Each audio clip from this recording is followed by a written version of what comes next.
நான் ஸ்டாப் டைமில் அடுத்ததாக அதிமுக்கியத்துவம் வாய்ந்த டாப் 25 செய்திகளின் அணிவகுப்பை பார்க்கலாம்.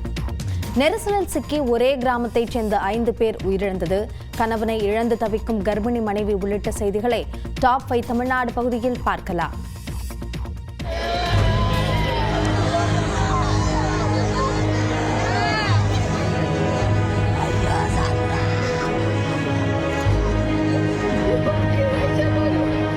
ஒரே ஊரை சேர்ந்த தாய் மகள் உள்பட 5 பேர் விஜயின் தாவேக கூட்ட நெரிசலில் சிக்கி உயிரிழந்த நிலையில் சாலையில் வைக்கப்பட்ட உடல்களை கண்டு கிராமமே கண்ணீரில் மூழ்கியது. கரூரில் இருந்து சுமார் 10 கிலோமீட்டர் தொலைவில் உள்ளது ஏமூர் புதூர் கிராமம். இங்கிருந்து விஜயை பார்க்க சென்றவர்களில் MA B.Ed பட்டதாரி பிரியதர்ஷினியும் அவரது 14 வயது மகள் தாரணிகாவும் உள்ளடங்குவர். எவ்வளவு கூட்டமாக இருந்தாலும் விஜயை பார்க்காமல் வரமாட்டோம் என்று கூறிய மனைவியும் மகளும் உயிரோடு வீடு திரும்பவில்லையே என வேதனை பொங்க தெரிவித்துள்ளார் டாஸ்மாக் ஊழியரான சக்திவேல். யாருமே அந்த மாதிரி ரசிகர்களா அதுவும் இதை மாதிரி பைத்தியம் முடிச்சு போய் வளர்ந்தோம்னா நம்ம வாழ்க்கை தான் போயிடும், நம்ம வாழ்க்கை தான் வேஸ்ட் ஆகும். அது மாதிரி போயிடவே கூடாது. தயவுசெய்து என்னோட அட்வைஸ். தனது மகனுடன் கூட்டத்துக்கு சென்ற சந்திரா என்பவரும் உயிரிழந்த சடலமாகத்தான் வீடு திரும்பினார். அவரது உடலை கண்டு வயதான தாய் தந்தை கதறியது விவரிக்க முடியாத துயரம். எல்லாம் ஒண்ணு எரும மாடு மாதிரி விட்டு எல்லாம் மட்டும் சாப்பிடுச்சுட்டாங்கப்பா. ஒன்றும் பண்ண முடியலையே, என் புள்ள வேணுமே வேணும் பதறது. அவ்வளோ கஷ்டப்பட்டு வளர்ந்தேன், பெத்த பிள்ளை பேத்தி பேரன் எடுத்துனேன், என்னை யாருங்க காப்பாத்து, என் புள்ள தான் என்னை பார்க்க. இவர்கள் மட்டுமின்றி மேலும் 2 குழந்தைகளையும் இழந்து ஏமூர் புதூர் கிராமம் தவிப்புக்கு உள்ளாகியுள்ளது.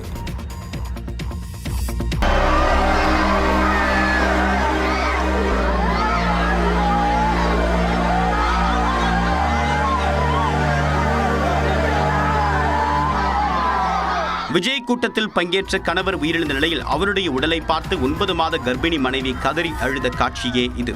திண்டுக்கல் மாவட்டம் எரியோடு அருகே உள்ள ஒத்தப்பட்டியை சேர்ந்தவர் தாமரை கண்ணன். 26 வயதான இவர் கரூரில் தங்கி இன்டீரியர் டெக்கரேஷன் நிறுவனத்தில் பணியாற்றி வந்தார். தாமரை கண்ணனின் 23 வயது மனைவி தீபா 9 மாதம் கர்ப்பிணியாக உள்ள நிலையில் பிரசவத்திற்காக சேவைக்காரன் பட்டியில் உள்ள தாய் வீட்டுக்கு சென்றார். இந்நிலையில்தான் விஜயின் பரப்புரை கூட்டத்தில் பங்கேற்க சென்ற தாமரை கண்ணன் கூட்ட நெரிசலில் சிக்கி உயிரிழந்தார். ஒத்தப்பட்டியில் உள்ள மயானத்திற்கு அவருடைய உடல் கொண்டு வரப்பட்ட நிலையில் கணவனை பார்க்க விடச் சொல்லி கர்ப்பிணி மனைவி கதறி அழுதார்.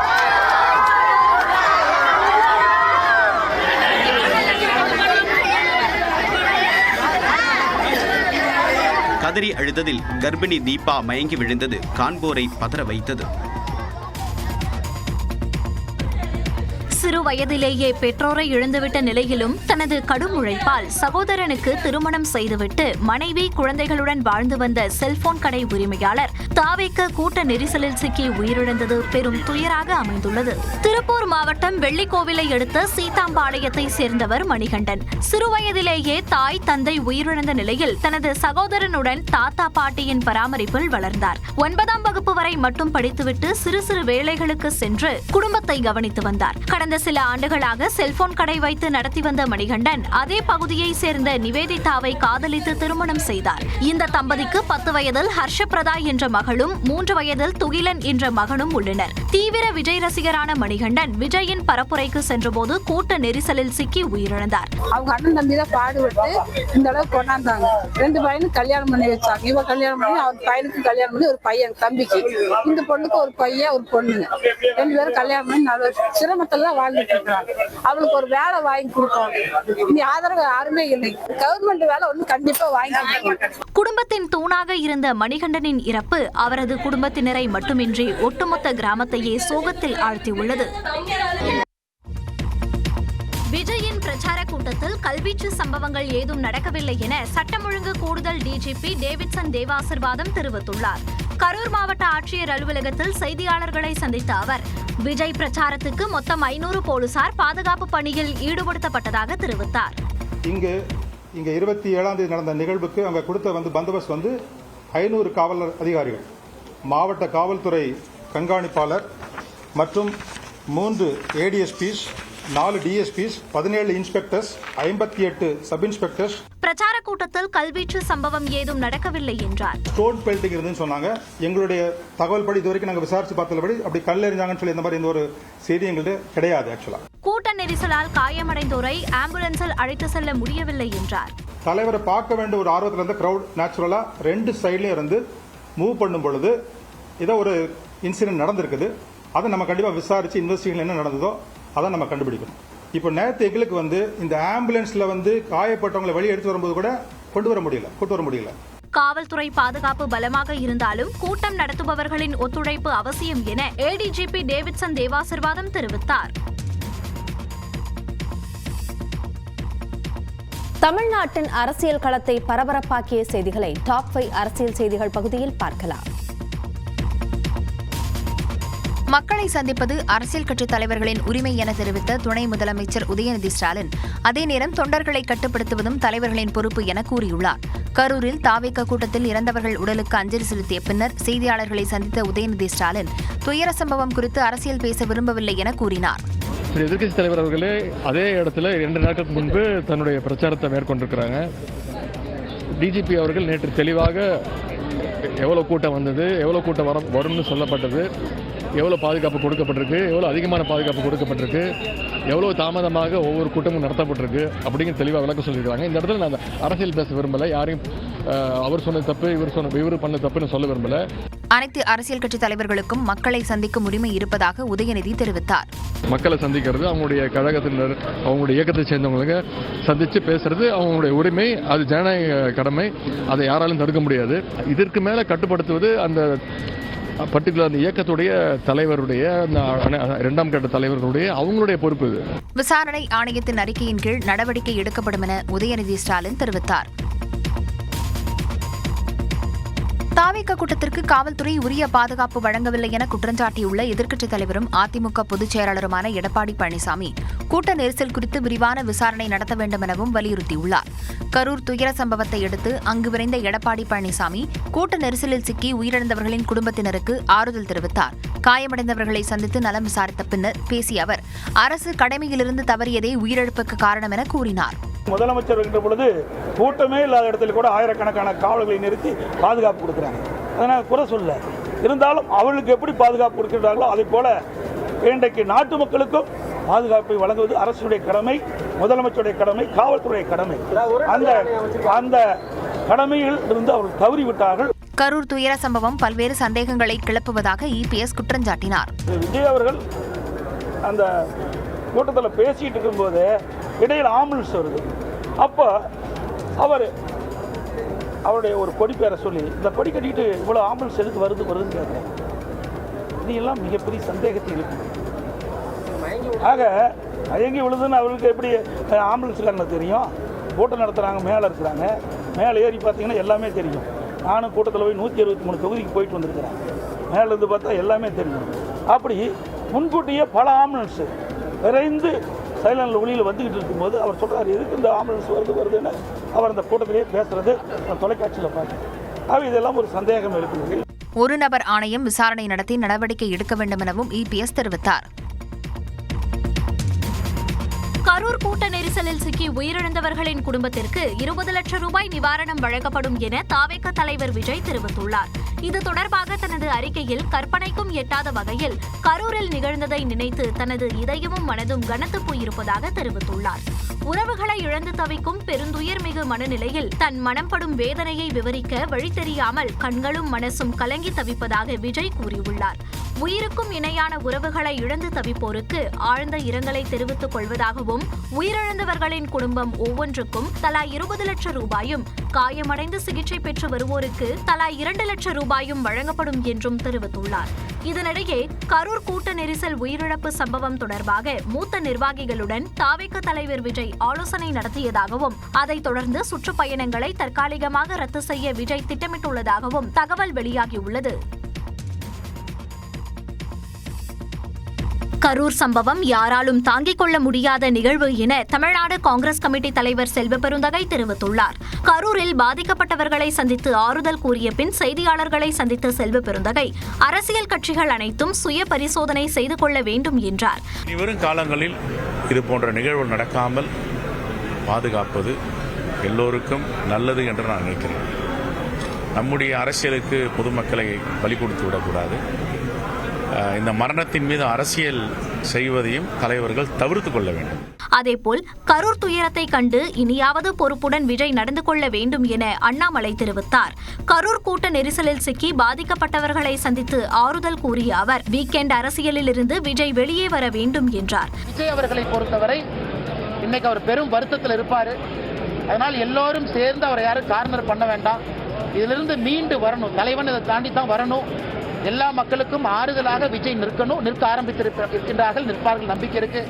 மூன்றாவது, தன்னுடைய பயணத்தினுடைய வடிவமைப்பை மாற்றணும்.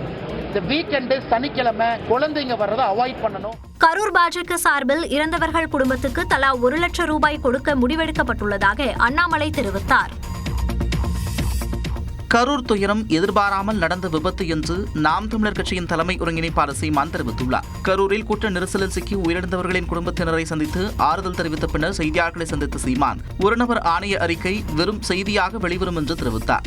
இந்த துப்பாக்கி சூட்டில் சம்பந்தப்பட்ட அதிகாரிகள் எல்லாம் பணி இடமாற்றமும் பணி உயர்வும் பெற்றிருக்காங்க. அதேதான் நடக்கும். ஒரு 6 மாசம் அம்மா விசாரிச்சு ஒரு தாக்கல் செய்வாங்க. காயத்தை மறந்துடுவீங்க, வேற பக்கம் போயிடுவீங்க. இந்த 2-3 மாசத்துல தேர்தல் தீவிரம் அடைஞ்சிச்சுன்னா இதை யார் பேசுவா? தங்கள் கூட்டத்திலும் ஆம்புலன்ஸ் நுழையும் போது கோபம் வரும் என்று சீமான் கூறினார். இந்த மாதிரி இதெல்லாம் இப்போ தம்பிக்கு இப்ப புதுசு. எனக்கு 15 வருஷமா இந்த அனுபவத்துல நான் ரொம்ப பக்குவப்பட்டு இதெல்லாம் நடக்கும். எனக்கெல்லாம் எங்க சனம் வராதோ முட்டு சந்து மூத்திர சந்தும்பாங்க, அங்கதான் கொடுப்பாங்க எனக்கெல்லாம். சரி, என்ன பண்றது, இதை கடந்துதான் நம்ம வந்தாக வேண்டியது. தம்பி விஜய் மேல் நடவடிக்கை எடுத்தால் தாம் வருத்தப்படுவேன் என்றும் சீமான் தெரிவித்தார்.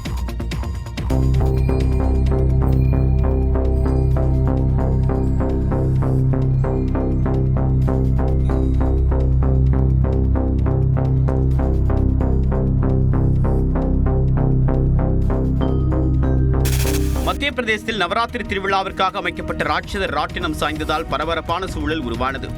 நாடு முழுவதும் நவராத்திரி திருவிழா வெகு விமர்சையாக நடைபெற்று வருகிறது. அதன்படி மத்திய பிரதேச மாநிலம் ரைசன் மாவட்டத்தில் நவராத்திரி திருவிழா களை கட்டியது. அதன் ஒரு பகுதியாக கண்டேராதாம் கோவில் திருவிழாவில் ராட்சத ராட்டினம் அமைக்கப்பட்டிருந்தது. இதில் ஏறி மக்கள் ரசித்துக் கொண்டிருந்த போது திடீரென ராட்டினம் பழுதடைந்து ஒரு பக்கமாக சாய்ந்ததால் பரபரப்பு ஏற்பட்டது.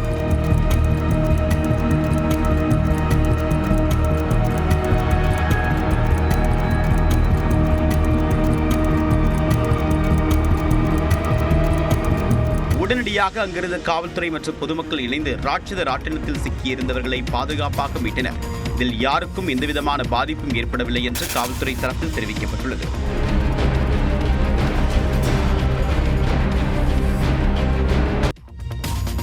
மாணவிகளுக்கு பாலியல் தொல்லை தந்த வழக்கில் சாமியார் சைத்தன்யானந்தா கைது செய்யப்பட்டார். டெல்லி வசந்த்கஞ்ச் பகுதியில் உள்ள ஸ்ரீ சாரதா இந்திய மேலாண்மை நிறுவனத்தின் இயக்குநராக இருப்பவர் சாமியார் சைத்தன்யானந்தா. இவர் முதுநிலை டிப்ளமோ பயிலும் 17 மாணவிகளுக்கு பாலியல் தொல்லை கொடுத்ததாக குற்றச்சாட்டுகள் எழுந்தன. இதையடுத்து சைத்தன்யானந்தா தலைமறைவாகிவிட்டார். இதனிடையே மாணவிகளின் விடுதியில் ரகசிய கேமராக்களை வைத்து சைத்தன்யானந்தா கண்காணித்ததாகவும் இரவில் அவருடைய அறைக்கு வரும்படி மாணவிகளை கட்டாயப்படுத்தியதாகவும் புகார் எழுந்தது. இந்த சூழ்நிலையில் தலைமறைவாக இருந்த சாமியாரை டெல்லி காவல்துறையினர் ஞாயிற்றுக்கிழமை காலை கைது செய்தனர்.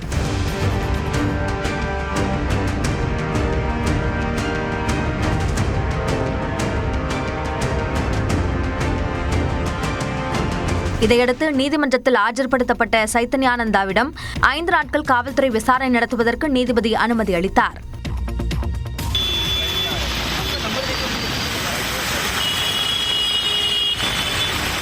மும்பை நகரில் தொடர் மழை பெய்து வரக்கூடிய நிலையில் அங்கு அதி கனமழைக்கான ரெட் அலர்ட் விடுக்கப்பட்டுள்ளது.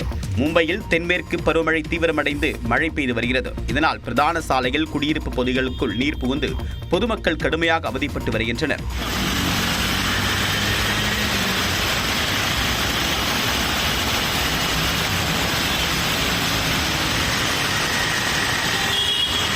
இந்நிலையில் நேற்று மும்பையின் பல்வேறு பகுதிகளில் சராசரியாக 100 மில்லிமீட்டருக்கும் அதிகமாக மழை பெய்தது.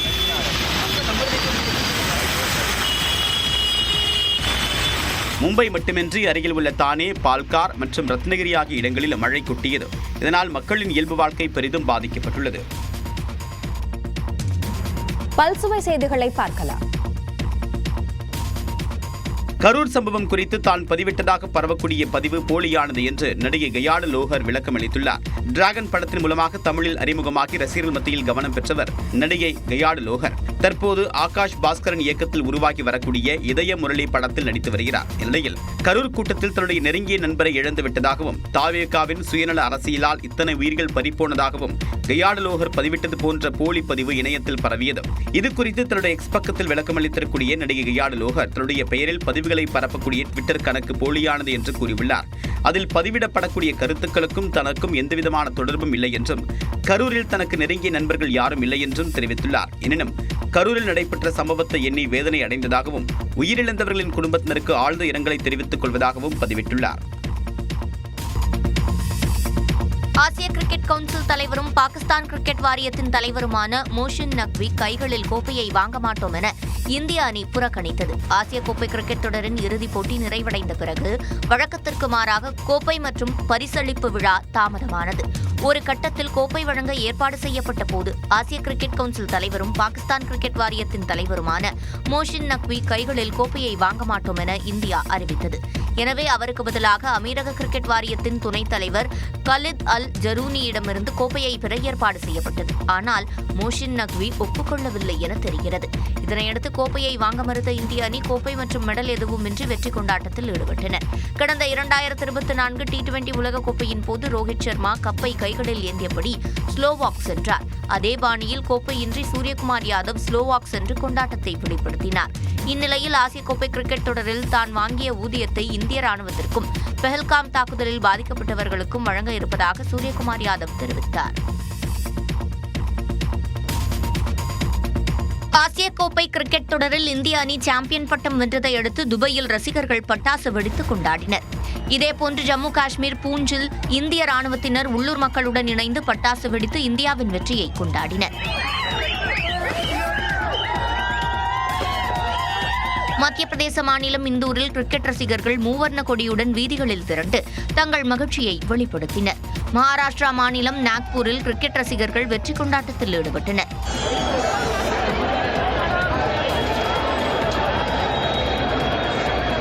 ஹைதராபாத் மாநிலம் தெலங்கானாவில் கிரிக்கெட் ரசிகர்கள் மூவர்ண கொடியுடன் வீதிகளில் திரண்டு வெற்றி முழக்கத்தை எழுப்பினர்.